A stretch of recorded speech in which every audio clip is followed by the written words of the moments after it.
Ok, ¿cómo están? Ok, muy bien, Oseas capítulo 2. Hemos iniciado a lo que ya se llama o se le ha titulado Profetas Menores. De Isaías a Daniel se le llama Profetas Mayores, y de Oseas hasta Malaquías es Profetas Menores.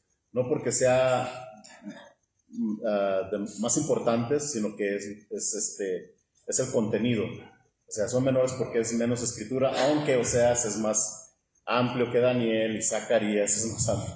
Pero pues así lo pusieron y ya qué vamos a hacer, ¿no? Pero qué tal si oramos y después entramos en lo que es el tema de hoy, ¿sale?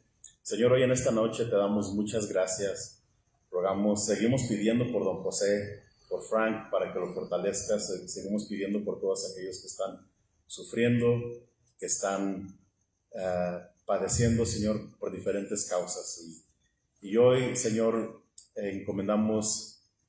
nos encomendamos a ti y a la palabra de tu gracia, que tiene poder para sobreedificarnos y darnos herencia con los santificados. Y es lo que pedimos hoy, que tu Espíritu Santo se mueva de una manera poderosa en nosotros, sobre nosotros. Y te pedimos por todas estas cosas en el nombre de Jesús. Y todos tus hijos decimos amén y amén.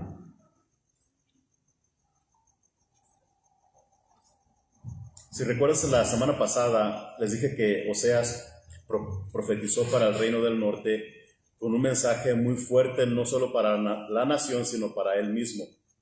Y digo esto porque Dios le mandó que se casara con una ramera, y lo más seguro que cuando se casó con ella no era prostituta, pero después cometió adulterio. Oseas iba a vivir en carne propia el mensaje que Dios le iba a dar a Israel. O sea, Dios iba a profetizar con una lección viva y objetiva lo que Israel había cometido, y esto es adulterio espiritual. Es decir, Oseas no solo iba a escribir e impartir el mensaje, sino que también lo iba a vivir. En este escrito, el profeta Oseas ilustra a Dios. O sea, el profeta representa a Dios en el escrito de una manera simbólica o representativa, y Gomer representa a la ramera, que es Israel. O sea, Gomer es la esposa de Oseas. Y la esposa viola el pacto de matrimonio como cometiendo adulterio. En el capítulo anterior vimos que Oseas obedeció a Dios y se casó con Gomer. Estos tienen hijos, los cuales Dios le dijo al profeta que les pusieran nombres de acuerdo al mensaje que Dios estaba transmitiendo. Al primero le puso Jezreel, que significa Dios siembra. En el capítulo 1 le pone Dios esparce, pero después Dios siembra, y aludía al lugar donde se exterminó la casa de Acab. Y también hay símbolos importantes de eventos futuros, como lo vimos la semana pasada. A la segunda hija le puso por nombre Lo-Ruama, que significa no misericordia, indicando que Dios ya no tendría compasión con el reino del norte. Y vimos la semana pasada que Dios permitió que el rey sirio la conquistara y la desterrara.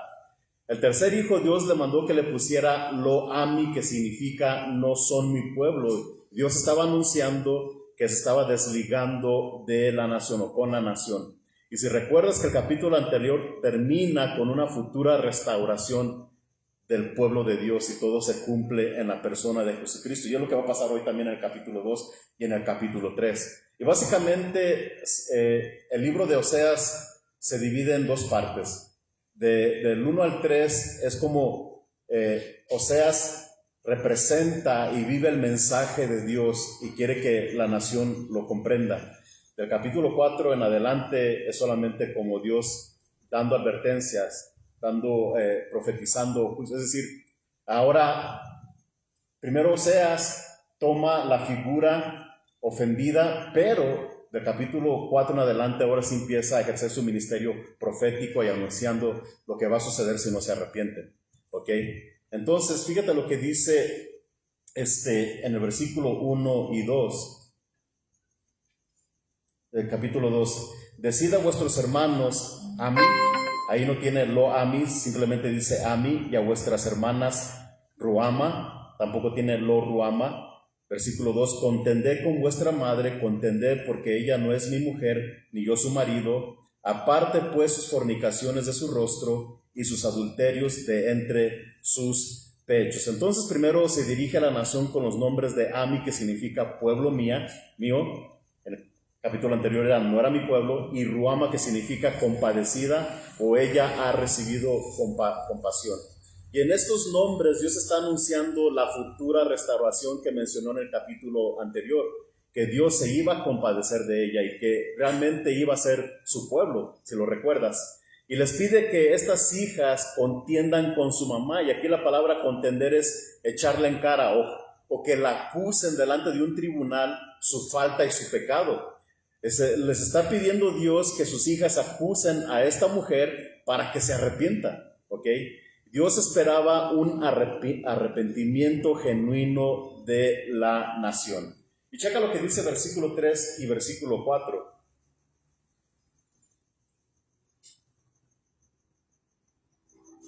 No sea que yo la despoje y desnude, la ponga como el día en que nació, la haga como un desierto, la deje como tierra seca y la mate de sed. Ni tendré misericordia de sus hijos, porque son hijos ¿de qué? De prostitución. Entonces Dios sí quería ser el marido de la nación. Dios no quería castigarla como lo mencionan en el versículo 3, pero esta no quiso y rompió la relación al ir en pos de los dioses paganos. Y cuando menciona que tuvo hijos de prostitución, lo más seguro que alude al hecho que también los hijos de Israel se estaban haciendo idólatras, estaban practicando los mismos hechos que toda la nación, la idolatría. Y fíjate lo que dice en el versículo 5. Porque su madre se prostituyó, la que los dio a luz se deshonró, porque dijo, iré tras mis amantes que me dan mi pan y mi agua, mi lana y mi lino, mi aceite y mi bebida. Vemos la motivación por qué la nación se prostituyó. Ella dijo, voy detrás de mis amantes que me dan el pan, el agua, lana, lino, aceite y bebida. O sea, cayó en la idolatría por interés, por lo material, por la prosperidad económica, por lo que supuestamente Baal, el dios pagano de la fertilidad, les prometía. Me estoy trabando mucho, tengan paciencia conmigo. Pero lo que quiero decir es de que así muchos hoy en día abandonan al Señor por lo material, por las cosas de este mundo, por el éxito, por las riquezas, por los afanes, por querer andar como la otra familia que se viste mejor que yo. O sea, siempre queremos andar al igual que las cosas de este mundo. Y en este tiempo la nación de Israel estaba pasando por un momento próspero, y quizás eso se debe de que todo eso se lo iban a atribuir a Baal, porque Baal representaba fertilidad, prosperidad, grano y todo eso. Entonces, esa es la motivación por qué se fue tras sus amantes. En el versículo 6 y 7, fíjate lo que dice. Por tanto, he aquí, yo rodearé de espinos su camino y la cercaré con seto, y no hallará sus caminos. Versículo 7, seguirá a sus amantes y no los alcanzará, los buscará y no los hallará. Entonces dirá, iré y me volveré a mi primer marido, y todos juntos, porque mejor me iba entonces que ahora. Entonces Dios iba a impedir por medio de setos y espinos, o sea, levantar una pared, la iba a estorbar, o sea, iban a impedir que esta mujer o la nación continuara con su vida de adúltera o de idólatra. Y lo va a hacer por medio de una serie de cosas, y todo con el propósito que esta mujer recapacitara y regresara a Dios, es decir, para que reconociera que le iba mejor con Dios o su primer marido. Y una de las maneras como Dios la iba a acercar con espinos y setos es, primeramente, Dios le iba a quitar el sustento y abrigo. Fíjate lo que dice el versículo 8 y 10. Y ella no reconoció que yo le daba el trigo, el vino y el aceite, y que le multipliqué la plata y el oro que ofrecían a Baal. Por tanto, yo volveré y tomaré mi trigo a su tiempo y mi vino a su sazón, y quitaré mi lana y mi lino que había dado para cubrir su desnudez.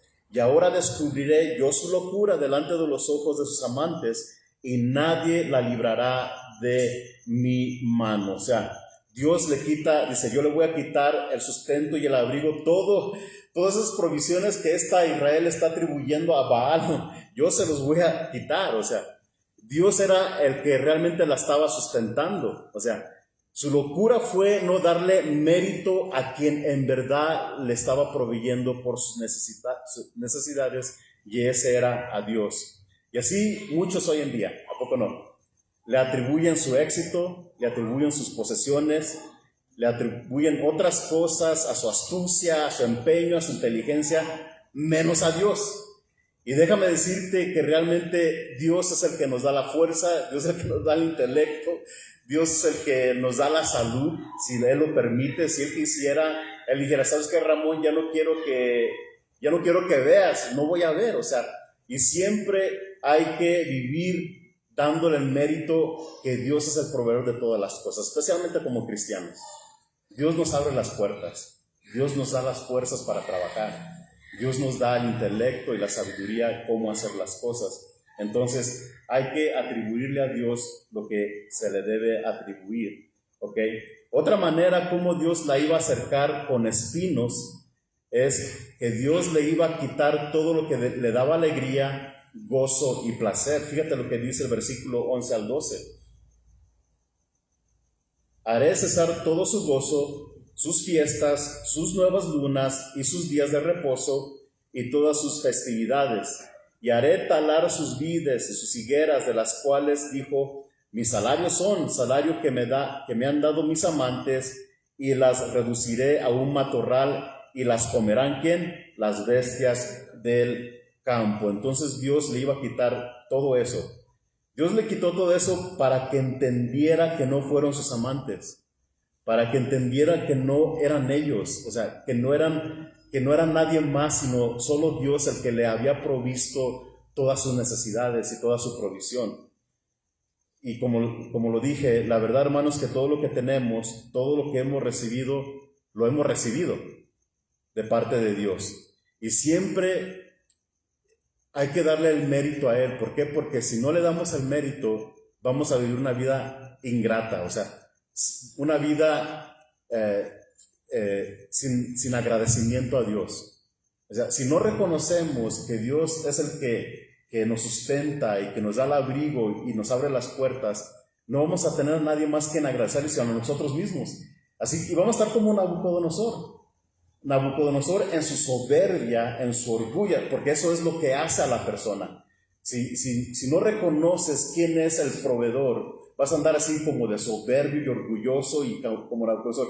¿Quién ha construido esta Babilonia? ¿Quién la hizo? ¿Quién la conquistó? Y pácatales, papá. ¿Qué pasó? En ese momento Dios le dijo y lo humilló y lo aventó con las bestias. Entonces, eso es lo que está sucediendo. En el versículo 13, fíjate lo que dice. Y la castigaré por los días en que incensaba a los Baales, y se adornaba de sus arcillos y de sus joyeles, y se iba tras sus amantes, y se olvidaba de mí, dice Jehová. O sea, la iba a castigar conforme a su pecado. Miren, los cananeos creían que los Baales controlaban la lluvia, que los Baales daban la fertilidad a las personas, a los animales y a la tierra. O sea, confiar en Baal, confiar en cualquier Baal ibas como consultando como a esos brujos que están en la televisión que te prometen salud, dinero y amor. O sea, confiar en ellos, adorarlos, era símbolo de ser ricos, de ser prósperos. ¿Okay? Y uno de los rituales más fuertes de esa religión era la prostitución de hombres y mujeres. Y en eso había caído la nación de Israel. Eso me recordó lo que Dios hizo con el hijo pródigo. Cuando todo se le acabó, el dinero, cuando sus amigos lo dejaron, cuando fue humillado y después estuvo trabajando en un chiquero. Los que no saben lo que es un chiquero, a ver, ¿cuántos de aquí no saben lo que es un chiquero? Un chiquero, pues, bueno, allá amigo, en un corral de cerdos estaba trabajando, y dice la Biblia que anhelaba comer las algarrobas que comían los cerdos. O sea, y un día este hijo pródigo reconoció que a unos esclavos de su padre les iba mejor. ¿Sí? Hermanos, si algún día tienen, o si tienes en este momento, a un hijo, a una hija que se alejó de Dios y que la está pasando mal porque tú sabes que Dios cercó su camino con espinos, le levantó una pared de cercos para que no anden sus propios caminos, porque ese es el propósito.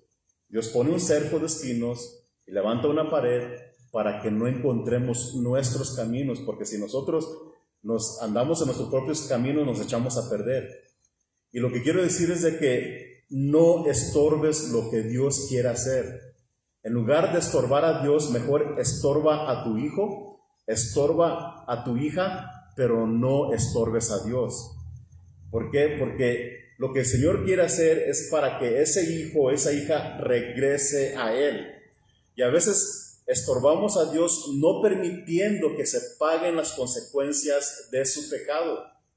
Un ejemplo, un hermano cayó en la cárcel cayó en la cárcel por golpear a su mujer. Es nada más fue uno de los hechos que cometió. Y es un crimen, ¿verdad? Su mamá cristiana fue en ese mismo momento, en ese mismo día, y lo sacó de la cárcel. ¿Ya ves cómo su mamá estorbó lo que Dios quiere hacer? Al sacarlo luego de la cárcel y no permitirle que pagara sus consecuencias de su crimen.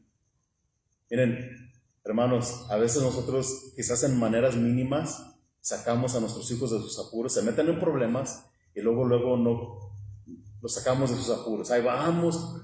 O, si no tienes hijos para el futuro, aprende esto. Permite que tus hijos aprendan la lección, porque es lo que Dios hace con nosotros. Sí. Dios hace lo mismo con nosotros. Nos cerca de espinos, levanta una pared para que no encontremos nuestro propio camino, que no es guiado por Dios, y nos echemos a perder. ¿Sí? Y es lo que hace Dios con esta nación. Dice en el versículo 14, pero he aquí que yo la atraeré y la llevaré al desierto y hablaré a su corazón. Cuando Dios está castigando o disciplinando a alguno de sus hijos, se le ha nombrado la escuela del, ¿saben? La escuela del desierto. Eso lo escuché hace muchos años. Y es en el desierto que es una representación de la prueba, de la tribulación. Pero déjame decirte que en el desierto es donde no hay distracción. Es donde escuchamos a Dios. Y ¿sabes qué? Es donde abrimos nuestro corazón a Dios. Ahí en el desierto, en la prueba, cuando Dios nos agarra solitos, ¿ok?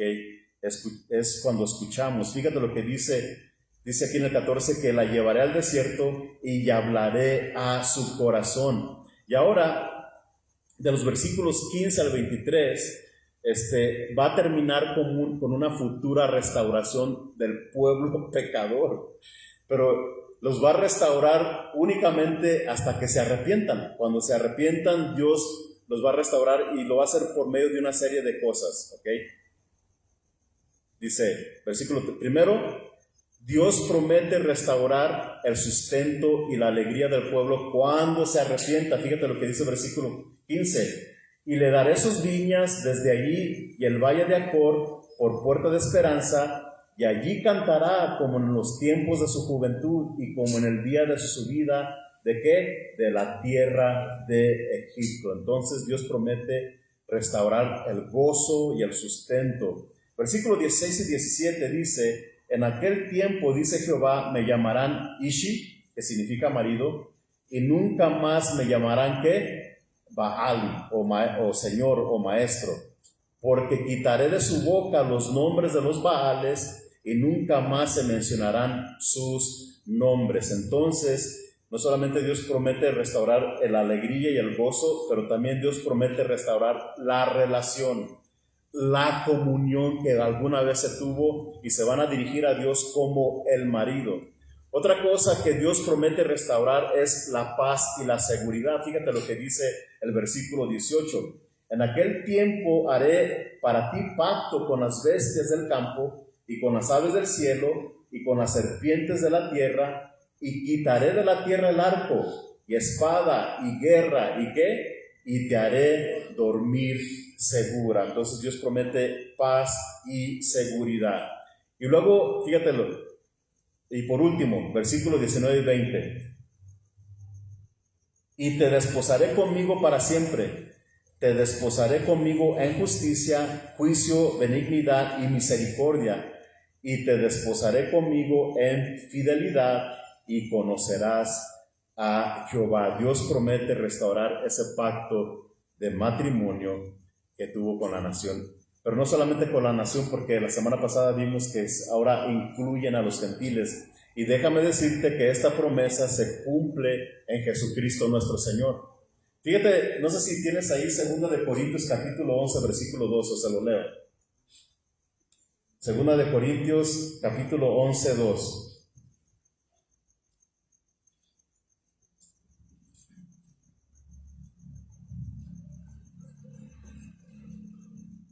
Pablo le dice a la iglesia de Corintio: porque os celo con celo de Dios, pues os he desposado con un solo esposo, para presentaros como una virgen pura a Cristo. Entonces, esta es una futura restauración, una vez más, que se cumple en nuestro Salvador, el Señor Jesucristo.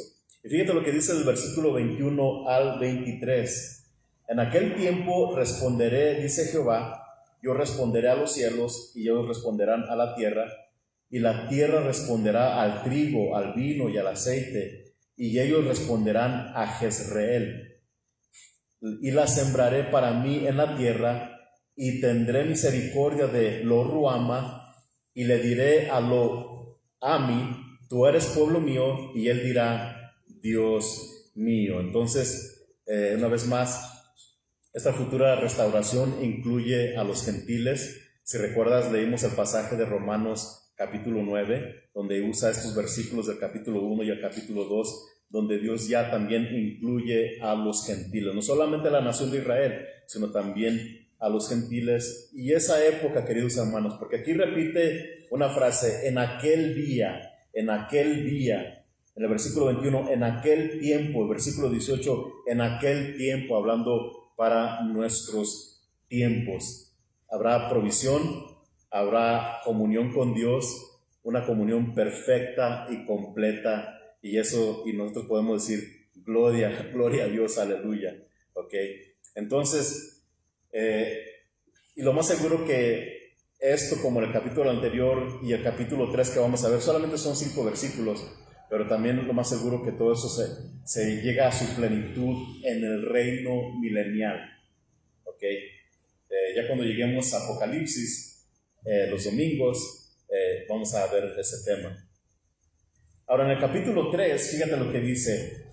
Me dijo otra vez Jehová, ve, ama a una mujer amada de su compañero, aunque adúltera, como el amor de Jehová para con los hijos de Israel, los cuales miran a dioses ajenos y llaman, ¿qué? Tortas de pasas. Las tortas de pasas simplemente era como una ofrenda que le ofrecían a Baal, era como un platillo muy especial, entonces lo ofrecían a los dioses paganos. Pero fíjate, versículo 2, la compré entonces para mí por 15 siclos de plata y un homer y medio de cebada.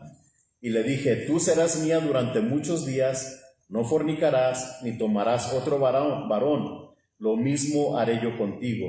Ok, entonces aquí aparentemente Gomer había abandonado a su esposo Oseas para ir en pos de sus amantes, y Dios le manda a Oseas que vaya a buscarla y que vaya a comprarla. ¿Con qué propósito? Con el propósito, dice ahí en el versículo 2, el versículo 1 dice, ve, ama a una mujer amada de su compañero, aunque adúltera, como el amor de Jehová para con los hijos de Israel. O sea, Dios manda al profeta que vaya a comprarla después de su infidelidad, que la fuera a buscar, y todo con el propósito de ilustrar el amor de Dios sobre la infiel Israel, la infiel nación. Y déjame decirte que Oseas obedece y la compra a un precio de esclava, porque ahí dice que la compró por 15 siclos de plata y un homer y medio de cebada. Ese era el precio cuando se compraba un esclavo. Entonces quizás se endeudó esta mujer quizás ya debía dinero, no sabemos, pero fue a comprarla y la redimió básicamente, ¿ok? Y déjame decirte que esta es una figura de cómo Dios nos redimió a nosotros. Dios nos compró con su sangre, ¿ok? Mas Dios muestra su amor para con nosotros en que siendo aún pecadores, Cristo murió por nosotros. Dice en el versículo 4, porque muchos días estarán los hijos de Israel sin rey, sin príncipe, sin sacrificio, sin estatua, sin éfod y sin terafines. Entonces, después de haberla comprado, le dice tanto a ella, Oseas, y hasta a Gomer, le dice que no se iban a unir en intimidad por un tiempo, y esa abstenencia de la unión que iban a tener, o sea, ya no iban a tener relaciones sexuales por un buen tiempo, ni él ni ella con él, y eso significaba un tiempo que Dios iba a estar separado de la nación de Israel. Y dice que en ese tiempo no iban a tener que iban a estar sin rey, sin príncipe, sin sacrificio, sin estatua, sin éfod y sin terafines. Nada de eso, ¿ok? Y déjame decirte, queridos hermanos, que hasta ahorita ellos no tienen rey, no están ejerciendo sacrificios, ya tienen años donde no tienen un lugar donde ofrezcan sacrificios, ¿sí? No tienen nada de eso. Y ese tiempo ha abarcado, como te lo digo, y el versículo 5 le va a dar un poquito más de sentido, porque todo eso se cumple en el año milenial, en el reino milenial. Fíjate lo que dice el versículo 5, todos juntos. Después volverán los hijos de Israel y buscarán a Jehová su Dios y a David su rey, y temerán a Jehová y a su bondad. ¿En el qué? ¿En el fin de qué? En el fin de los días. Aquí dice que después volverán los hijos de Israel y buscarán a Jehová. Y un día dice la Biblia que van a reconocer a Jesucristo como su Mesías. Se va a quitar ese velo. ¿Te puedes imaginar el gozo y la alegría que ellos van a pasar cuando la nación, cuando los judíos, el pueblo de Dios, ya en realidad pues, estuvimos equivocados, realmente Jesús es el Mesías? No. Y dice que en ese tiempo, después de mucho tiempo, en el fin de los días, ellos van a volver a Jehová su Dios y van a buscar también a David, así, a un rey David. O sea, David, el hijo de David, se refiere al Mesías, a Jesús, y lo van a reconocer como el Salvador que estaban esperando. Déjame decirte que Dios no ha terminado con la nación de Israel. Dios la sigue amando. Dios la ama eternamente y Dios nos ama a nosotros también. Si recuerdas lo que leímos la semana pasada en Jeremías 31, del 31 al 34, dice: con amor eterno te he amado y por eso te he prolongado mis misericordias. Y yo creo que todo esto, todo lo que ha pasado la nación, la tribulación, todas las pruebas de todas las naciones que tú conozcas, yo creo que la nación que ha sufrido más y que ha pasado por más tragedias y más dolor ha sido la nación de Israel. Sí. Y ahorita están en guerra y estamos estar orando por ellos. ¿Ok? ¿Por qué? Porque dice la Biblia en 2 de Corintios 7:10, en la parte A de 2 de Corintios 7:10, porque la tristeza que es según Dios produce arrepentimiento para salvación. La tristeza que es según Dios produce arrepentimiento para salvación, y es el mensaje que vimos en estos 3 capítulos. Si Dios ha sido duro con ellos, es con un propósito.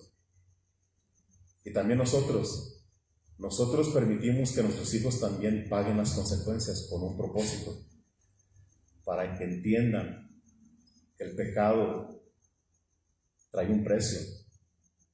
El pecado acarrea consecuencias. ¿Ok? Y cuando nosotros hacemos esto y guiamos a nuestros hijos, no sacándolos de sus problemas, no mimándolos, pues es que le quiero mostrar mi amor. No, a veces mostrar el amor a ellos es dejarlos sufrir. Porque la Biblia dice que Dios al que ama disciplina. como al padre que ama a su hijo. ¿Okay? Entonces, si queremos ser como nuestro Padre Celestial, a veces tenemos que ser duros con nuestros hijos, decirles la verdad, no sacarlos de todos sus apuros, permitirles que también conozcan y entiendan que el pecado acarrea consecuencias, pero es con un propósito, para que regresen a Dios, para que, miren, Dios puso cerco de espinos y levantó una pared para que la nación no se perdiera totalmente en sus caminos, y es lo que ha sucedido. Si te fijas cómo fue la historia de la nación de Israel, de hace muchos años atrás, desde el inicio, cuando lo sacaron de Egipto, a poco tiempo, ¿qué es lo que estaban haciendo? Moisés subió al monte Sinaí, y luego ya estos ya estaban adorando 2 becerros de oro. Y esa era una continua de la nación de Israel, y es lo que Dios ha estado quitando y puliendo y tratando con la nación. Pero hoy puedes decir que hoy sí, desde los tiempos de Jesús, vemos que ya vemos a una nación más enfocada a su religión, al judaísmo, a la palabra, a la ley más bien, y a los profetas. ¿Por qué? Porque Dios sí hizo una depuración en la nación. ¿Por qué? Porque la nación de Israel y todos nosotros debemos entender que no nos va a ir bien viviendo para el mundo. No nos va a ir bien viviendo para lo material. Donde vamos a tener paz, donde vamos a tener tranquilidad, abrigo y sustento, y con el gozo de Dios, es solamente con nuestro Señor y nuestro Salvador. Y esto lo vi con un amigo.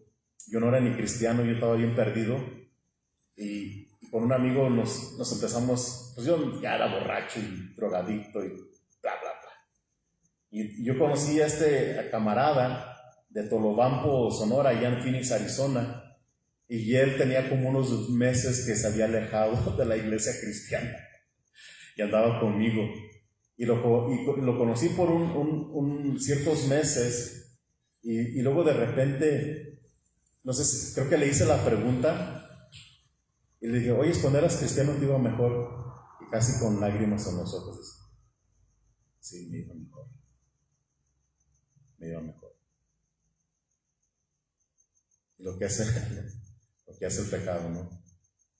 Y un día quisiera, bueno, ya después yo empeoré, me caí, toqué más fondo, me alejé, ya perdí contacto con él, pero espero que este hermano haya regresado con Dios, sí, espero que Dios lo haya hecho ver. Fíjate, me confesó a mí, y así, perdido él, bueno, no perdido, pero se había alejado de Dios, reconoce, así me iba mejor. Y déjame decirte que quizás allá en el mundo quizás vas a tener más comodidades, más cosas materiales, pero no vas a tener vida abundante. No vas a tener vida, solamente vas a existir. ¿Sí? Porque el proveedor de la vida abundante y del gozo y de la paz solamente lo puede dar Dios. ¿Sí? Oramos. Él es la fuente del amor inagotable. Señor, el mensaje es muy fuerte. El mensaje de la nación, y sé que se va a describir en los siguientes capítulos, pero lo que retumba más de este libro es tu amor, de